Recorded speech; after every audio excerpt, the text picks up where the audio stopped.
రాజకీయాల్లో సినిమాలో తనకంటూ ఒక ప్రత్యేకమైన ఇమేజ్ క్రియేట్ చేసుకున్న రోజా అంటే తెలియని వారు ఉండరు. ఆంధ్రప్రదేశ్లో వైసీపీ ప్రభుత్వం ఉన్న సమయంలో ఎమ్మెల్యేగా, మంత్రిగా తన బాధ్యతలు నిర్వహించిన రోజా రాజకీయాల్లోకి రాకముందే స్టార్ హీరోయిన్ అనే సంగతి తెలిసిందే.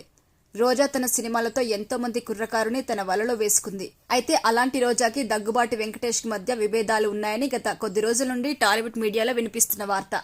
అయితే వీరిద్దరి మధ్య అభిప్రాయ భేదాలు ఉన్నాయని కూడా తాజాగా రైటర్ తోట ప్రసాద్ ఒక ఇంటర్వ్యూలో చెప్పారు.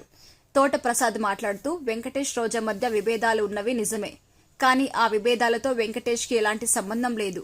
రోజా కాస్త తొందరపాటు నిర్ణయం తీసుకుని సౌందర్యని వెంకటేష్ ని విమర్శించింది. అయితే ఈ విమర్శలు పేపర్లో వచ్చే ముందు వెంకటేష్ ని కలిసి క్లారిటీ అడగ్గా, రోజాతో జరిగిన గొడవ విషయంలో నాకు ఎలాంటి సంబంధం లేదు.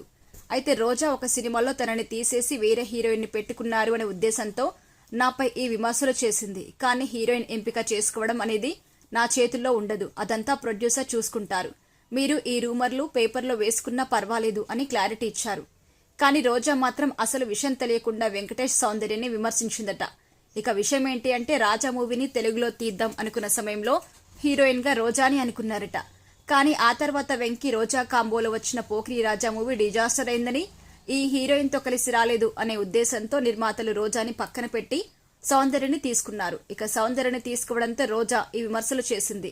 కానీ ఈ విషయంపై వెంకటేష్ మాత్రం, నేను ఏ హీరోయిన్ ని నిర్మాత తీసుకొస్తే ఆ హీరోయిన్ తోనే చేస్తాను, హీరోయిన్ల విషయంలో నాకు ఎలాంటి ఇబ్బంది లేదు అని క్లారిటీ ఇచ్చారు. కానీ రోజా మాత్రం ఎంతమంది చెప్పినా వినకుండా వెంకటేష్ సౌందర్యను విమర్శించింది అంటూ రైటర్ తోట ప్రసాద్ ఆ ఇంటర్వ్యూలో చెప్పుకొచ్చారు.